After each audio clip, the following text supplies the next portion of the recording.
It is the Friday news dump. We're going to be talking about all the injury situations on Sunday. We won't be doing the Saturday slate. You should be all caught up on the Saturday slate at this point. If you're not, we got tons of videos. We got content. All the cores will be up there as well. So you can check that out. And it's not a really big list as far as the injuries. There's just some really important injuries that are going on Sunday. Before we get underway, he's Eric. I'm Holden. Hit the like button. That would be wonderful. Did you get the NHL lineups in on time, Crane? No, but luckily NHL doesn't lock for another 50 minutes, so we're okay. You'll just be locking while we talk about this. That's going to be impressive. Let's make it as fast as we can then. I got nothing to do for about 45 minutes after this, but Ramondre it's a three game NHL, so we're fine. Oh, you're fine. You're fine. Ramondre practiced today. He is a limited and a questionable tag. Damian Harris is also questionable. What do you want to do with this New England backfield? Because I want to stay away. Why do you want to stay away? Because it seems like a pretty good spot to me. Both guys are banged up, and I think that one of the cheap guys, like Harris, the other Harris or Strong, could get some work. I mean, that might be the direction. To me, if Ramondre's healthy enough to play, they're going to play him. Like, there's no indication that he's going to be, like, every time these teams say, oh, so-and-so's on a snap count, blah, blah, blah, like, they always end up with, like, 25 carries. So I'm not concerned. If Ramondre plays, like, he just freaking does everything for this team. What's not to like? I don't really understand why you wouldn't want to play him. Just the injuries at that point. I think both of them. Guy had 2 DNPs, had a very limited practice here. And then he's back. Like, he's back now. Like, I mean, if he's good to go on Sunday, and by the way, he'll be a great tournament play because he's got a ton of upside. He's got a pretty high floor, assuming he's healthy. It's a good matchup. Like, and he's going to be low owned. I mean, he checks a lot of boxes for a tournament play. All right, so you're in on that. What if Ramondre's out? Do you want Damian Harris? Yeah, I mean, look, I'm going to want to play whoever's healthy here because, like, it's either Ramondre who's going to get a ton of work. Damian Harris, if Ramondre's out, Damian Harris would be the beneficiary. And he, like, when he's seen snaps, he's been good. It's just Ramondre's better. That's why he's getting the snaps. So Damian Harris would be in play for me. And if those guys miss, we saw Pierre Strong have the good game last week. Like, would I feel great about it? No, but it's a 4K starting running back. You have to play those guys. Okay. We'll move on to the Carolina-Pittsburgh game where DJ Moore is questionable. Yeah, it's a fun game. Do you want to mess with DJ Moore? Here's an ankle injury too. I mean, I doubt I was going to be playing DJ Moore regardless. Yeah, you know, at 5'3", like the price is fine, but I don't know. Like, it's just that range. There are some other guys that I like, and DJ. I don't know. I just don't want to mess with this game. Like, this game has 10-6 written all over it. It's gross. I agree. How about the Jets then? You think that one is it's a bad game? What about the Jets offense? We love Garrett Wilson. We loved Elijah Moore. And then Mike White isn't starting anymore. This is a complete fade spot for you? I might play some Zach Wilson. Come on, dude. I'm dead serious. I might play some Zach Wilson. Because, why? Okay, so one, everybody crushes the Lions. Like, I think there's been like 1 week over the last few months that whoever playing the Lions didn't crush. They specifically crushed them through the air. You know, do we really think they're going to give Zonovan Knight 25 carries? I don't think so. Like, I don't know what choice they have but to let Zach Wilson throw the ball a little bit here. We know exactly where it's going. Elijah Moore, I know that some people are going to play him at 3.6K, but to me, this is Garrett Wilson's offense. So it's a very easy stack. You play with Zach Wilson. You play Garrett Wilson. You run it back on the other side with Amon-Ra if you want. Or, you know, DJ Shark had the big game last week. I still think I'm just going to ride with Amon-Ra. At 5-1, like, if I was going to play Mike White, and I still think that the Jets are going to throw a little bit because the matchup is that good, and Robert Saleh is a good coach that's going to look to exploit matchups, why wouldn't I play a little Zach Wilson? Besides, you know, the whole talent thing. Well, I mean, listen, is it worse than Mac Jones against Vegas? You like the running games there, but I mean, Mac Jones is $100 cheaper, and he's got a better matchup. I'm not playing Mac Jones. But you are playing Zach Wilson. Yeah, I think there's a path to Zach Wilson throwing the ball 35 times. There is absolutely not a path to Mac Jones throwing the ball 35 times. I guess last week he did. You know what? I'll tell you, Mac Jones has been airing out more, 35, 36, 39 times. He's just, I think Mac Jones is just freaking terrible. He is. Like, and not that Zach Wilson isn't, but I would rather play the guy against the Lions almost every time. I don't think Zach Wilson's nuts at 5-1. I really don't. Patricia is horrible too. I mean, he's just a disaster at calling plays. This is obviously something that's gone very, very wrong for them. On the other side, if you wanted a run back with the Detroit Lions, my friend, Jared Goff has thrown 2 touchdowns on the road this year. So are you just rolling Amon-Ra and hope that works out, or is there another guy to run it back with?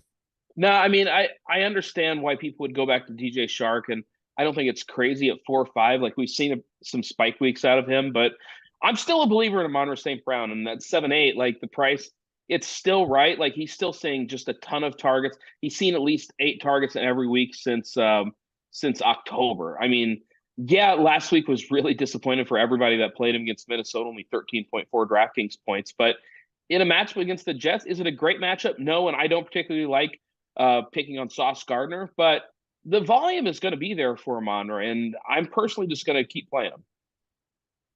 Okay, that's the Jets and the Lions. So back to the Houston Texans. There's a lot going on here. No Brandon Cooks, no Nico Collins, no Dameon Pierce. So it's going to be backup, Chris Moore. Say his name. Say the running back's name. I want to see if you can say it. Agumbawale? Agumbawale. There you go. Okay, that was good. I thought you were going to fumble. I thought you were going to fumble that. No, yeah, you got to have faith in me when it comes to pronunciations. But I don't have faith in you in much. So you got to. Fine. That doesn't bother me. Go fuck yourself. Anyways, like button for that comment. Anyways, but what do we want to do here? Agumbawale, Rex Burkhead, just fade the whole damn situation. Play a cheap wide receiver. It's against Kansas City. They should be getting their asses whooped, right? I mean, Chris Moore is going to be like 1,000,000% owned, right? I mean, the dude saw 11 targets last week. We know they're going to have to throw the football. Dario Agumbawale is more of a pass catching running back. All these guys, Rex Burkhead, the same thing. Royce Freeman, I cannot believe Royce Freeman is still in the NFL. I had no idea he was still in the league. But I mean, Chris Moore at 4-2, you have to have interest in this guy. And I fully understand, like, looking at the Texans just being like, I don't want to mess with this situation. I get it. But at 4-2, I think Moore is interesting. And look, Amari Rodgers, I mean, this is a guy who was good in college. He saw 5 targets last week. They're going to have to throw the ball out at 3.2K. I don't think Amari's crazy. He's kind of the sort of player that he's going to look really bad some weeks, and then he's going to have some explosive weeks in previous week. He was bad with the Packers. Like, there's no getting around that. But he's going to have to see snaps in this Texans game. I don't think Amari Rodgers is insane. Like, everybody's going to play Chris Moore at 4-2. Would it shock me if Amari Rodgers led this team in receiving at $1,000 cheaper? It would not. That's the call right there. I like Amari Rodgers too. It's I wonder if people pick up on it. As far as the running game, I don't even know why we're bothering. Nah. Why bother?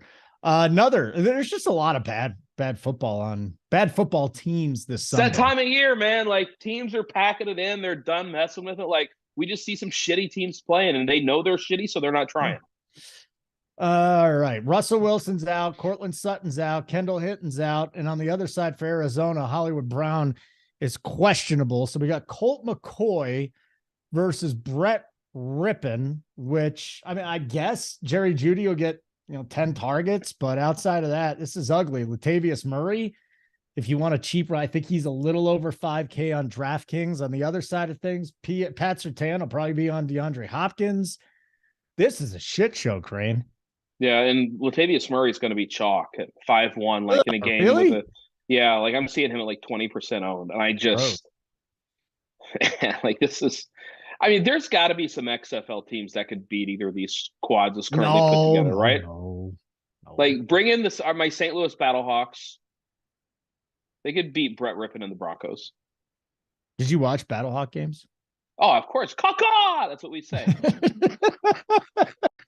You didn't see that coming, did you? No, you totally sideswiped me on that one. I did not think you were going to go with a caca. I just don't know what to do here. If you want James Conner, you ignore it. This is a 9-game slate. Not James Conner. James Conner. No. Why? You're going to pay $7K for a running back in this game? All right, we're not. You just fade it. Cross it off. Yeah, like why? Like, I mean, this is list. I love being able to cross games off, and this is at the top of the list. All right, Jacoby Myers back to the Patriots. He practiced on Friday with a concussion. He's truly questionable, is what they said. Truly questionable. So Aguilar, if Myers is out?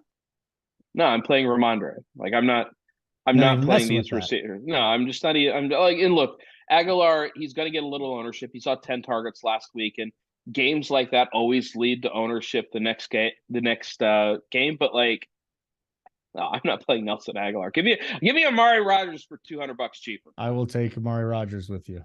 I will be on that train with you. If you want to run now, Oop and I were talking on the Cash show this morning, and he's like, "Hey, not just in cash for Herbert. I love the Chargers this week." Yeah. So Burks is out again. Is it as simple as running it back with Chig Ogangwu? Yeah, Chigakongu is a guy that you can run it back with, and at 3-1, like he scored the touchdown last week. He had the productive game, I think like 18 Draftkings points. If you wanted to run it back with Robert Woods, I don't think that's insane. I mean, he's 4-4, and you're paying 4-4 for a number one wide receiver on a team that's probably going to have to throw the football. So Robert Woods, I don't know. He's bad. Like he's definitely not good, but the price is right on him, and I could see him popping off for a 20-point game here. And yes, everybody loves the Chargers. The Chargers are maybe the most obvious chalk spot I've seen in a while. And it's a little bit weird because their team total is not all that high. But you get Justin Herbert, who's going to throw the ball 50 times. We know it's going to Williams or Allen or Eckler, or I guess Gerald Everett too. So I don't know. I guess maybe he does spread it around a little bit more than I'm giving him credit for. But the prices on these receivers, Mike Williams, 6'3", Keenan Allen, 6'8". So the prices on these receivers, everybody's going to play these guys because they're all $1,000 too cheap, which means that people are naturally, well, if I'm going to play Mike Williams, if I'm going to play Keenan Allen, I might as well play Justin Herbert too. So it's going to be just, I'm seeing only chalk? like, not, I mean, it has to be. It absolutely, and if it's not, you should just be running to the window to play these guys. Okay. Just a couple more notes here before we go. And then I want to get some thoughts on the teams that you actually do like. But back to this Panthers Steelers game. Oh, good. Just what I wanted. Kenny Pickett doubtful. It's either Trubisky or Mason Rudolph. Okay. That's good. We'll go Panthers defense. Go Panthers defense, huh? Yeah. And then we got this Bucks game coming up, right? And it's a weird game. This game just feels weird. What about it feels weird? I don't know. Bucks and Bengals. Yeah, it just feels like, I don't know. You get Burrow and Brady, and Burrow really should crush this spot. And you know the Bengals are banged up. T. Higgins is questionable. Tyler Boyd is questionable. I think Hayden Hurst is out, and so it should be the Jamar Chase show here. I don't know this. You know, sometimes you look at games and you just get weird feelings that they play too slow and they just don't get there. I don't know what it is, but I just have a gut feeling on this game that it plays quite a bit under the number. Well, I'll tell you this: the pass rush for the Bucks very banged up. So Carl Nassib. Hey, luckily against the Bengals, that's okay because they can't block anybody. Yeah. So Nassib's out, Avery's out. Let's see, who's the other guy? Tyron, was it Shayenka? He's questionable. He's a game time decision. No Jamel Dean, another corner that's out. Vita Vea, their defensive tackle's out. I mean, this could be a decent spot for the Bengals because this Bucks defense is just torched. I'm telling you, and they're going to get ownership. And Jamar Chase, I think it's the only guy I'd look at here. And I like Chase. I'm going to play Chase every single week he's on a slate. But I don't know. I just can't shake the feeling that this game stays under. What's your favorite game this week, Crane? You're talking about a lot of chalk. Is there a game that kind of stands out to you? Are the Chiefs going to be chalk? I mean, I like this Lions-Jets game with this 43.5 point total. Like I like games where I feel like I know exactly where the ball's going to go. Okay. It's going to go to Garrett Wilson and it's going to go to Amon-Ra St. Brown. And that's it. DeAndre Swift, we can't trust him. Jamal Williams, he'll get the goal line work, but I mean, he basically has to score 2 touchdowns to even have a shot of getting there. I know exactly where to go in this game. And I like spots like that because it takes the guesswork out of it. Do we really think that Elijah Moore is going to out target Garrett Wilson? No, I don't think it's even remotely a chance of that happening. And look, Zach Wilson, this is his last shot as a starter with the Jets. Like if he doesn't get it here, it ain't going to work out. And when that's the case, quarterbacks tend to rely on their number one option. Where can I throw the ball to where I know my receiver's going to have a chance to catch it? And that's Garrett Wilson. So I look at Garrett Wilson here. I think he's a phenomenal play. On the other side, people are going to feel burned by Amon St. Brown at 7-8. And I get it. I was one of those guys that got burned last week. But I just look at this situation and I say he has to get targets here. And look, maybe Sauce Gardner shuts him down. That's possible, but Sauce isn't going to be on him every single play. Monroe is going to get his targets regardless. Jared Goff, much like Zach Wilson should be doing to Garrett Wilson, Jared Goff is going to be looking Amon St. Brown's way because that's what he has to do. Like, it's not going to be, look, we're not going to see too many of these weeks where the touchdowns for the Lions come from DJ Shark, Josh Reynolds, and Jameson Williams. Like, that's just not going to be a normal thing. This offense runs through Amon St. Brown. The Jets offense this week especially is going to run through Garrett Wilson. I like this game a lot because I know where to go with the ball. Okay. That's fine. After my Russell Wilson call last week, I'm not going to question anybody this week. I need a week. Oh, you look at you. Was that just like the most subtle victory lap I've heard? No, I lost. I got my ass kicked. I was the one that was saying, guys, don't do this. This is horrible. I thought you were saying that you did. No. I heard it. I heard it. Dude, we made fun of him so much on the Morning Wood, and then he just went out and shoved it up our booty. Like it was. Yeah, and again, I'm probably too close to the situation here, but I was like, geez, man, you can't play Russell Wilson. This guy's dog shit. And if he doesn't get knocked out at the 1 yard line, he probably everybody ships with him. So a little gun shy right now, but for me, it's Philadelphia. We'll check the wins there, but if I'm getting a sub 10% AJ Brown, possibly a 5% Devontae Smith, that's somewhere I kind of want to look. I don't know about the running game. Can you trust? What are you going to do? What are you going to do? I mean, Miles, like, it's tough not to trust him. Like, the guy just keeps being productive. One week he gets 10 touches, then he gets 20. Yeah, I know, but I mean, he just like. When he gets there hard. I don't know. Are you going to bring it back to anybody on the Bears side? Because you got to be. Whew, I mean, it's. What about this little naked Justin Fields and run it back with the Eagles guys? Look, I'm never going to tell anybody not to play Justin Fields. Like, the guy just does everything. It's like Russell Westbrook when he was playing with Oklahoma City. Like, the dude just gets the rebounds, the assists, the points. He just does and everything. And that's what Justin Fields is for the Bears right now. He throws it, he runs it, he's the entire offense. So I'm never going to tell anybody not to play a guy like that, even in a tough matchup. All right, gentlemen and ladies, thanks for checking out the News Dump, a short show on this Friday, but hopefully it'll help you out building your lineups. Remember, we got a full slate of content coming up on Saturday for the Saturday slate. Those of you that are watching on Saturday, if you haven't checked it out yet, all day in a ton of different sports. We got the college basketball show at 10 a.m. with Stevie Boynton. Got a Millie Roundtable at 11 o'clock. There's a big show with DC Megan Snyder. And then NBA Hardwood at 4:45. So some NBA too. I'm on the NBA Hardwood tomorrow. You excited? I'm always excited to be on the show. Yeah. And then except for this one. This is just the worst. And then our normal schedule on Sunday. Off the Chalk, 8:45. I don't know if Tambo's showing. I think it's Snyder, JT and AP. Morning Wood, we'll have you, DC, and Hoop. And then me and JSU and Dunkel on Sunday. So stick around for all that, guys. Thanks for watching the show. We appreciate it. Crane, good luck in hockey tonight. Helmet, yes, sir. Always wonderful working with you all Friday long. I'm Holden. Helmet, get us out of here.